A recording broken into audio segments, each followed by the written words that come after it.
Most people don't start by trying to replace bottled water. They start by trying to fix a problem. Cost, convenience, doubt about quality. At first, bottled water feels like control. You choose it, you buy it, you trust it more than the alternative. But over time, that control starts to feel limited, because every solution that depends on buying eventually becomes a routine. And routines come with friction. Carrying packs, running out unexpectedly, spending more than expected. That's when people begin to question it. Not dramatically, just small thoughts. Is there another way? So they start experimenting. The first step is usually simple, going back to tap water. But this time, with awareness, they notice things they ignored before. Taste, smell, inconsistency. And that creates discomfort again. So they move to the next option. Filters, accessible, familiar, easy to install. And for a while, it feels like a solution.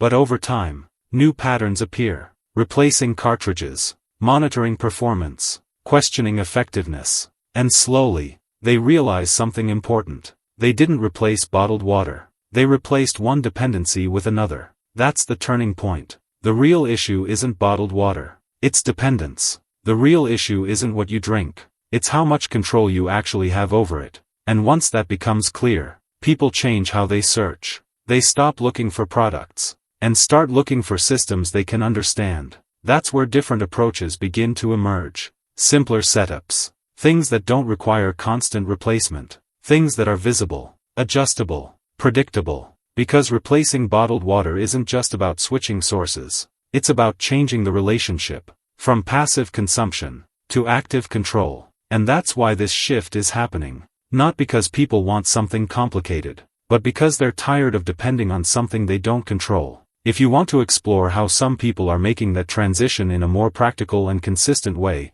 there's a structured breakdown in the description that shows how it works step by step.